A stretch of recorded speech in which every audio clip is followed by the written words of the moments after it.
დაუმიზნოთ აბა და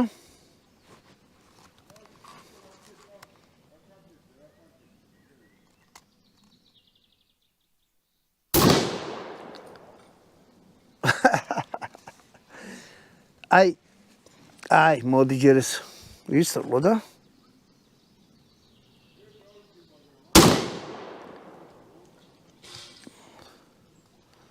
სამიზნე წააქცია.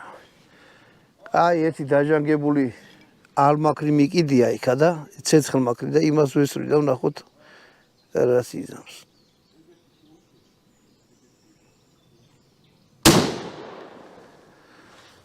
იმას ავასწინე. ნუ ნახოთ. რომ ივალ ის ჯერ კიდე ზამთარში ჩამოკიდებული ის იყო რა ქვია ალმაკრი და გონის შუაზე გაიარა. მოკლედ მეგობრებო. დარტყმა აქ ძალიან მინიმალური რა. არ ვფიქრობ თუ დიდი კალიბრია და დარტყმა. სროლის არის ძალიან სასიამოვნო. ანუ სულ არ არის საჭირო რომ მაგრამ მიიჭირო და რაღაც. აი როგორ 12 კალიბრიანი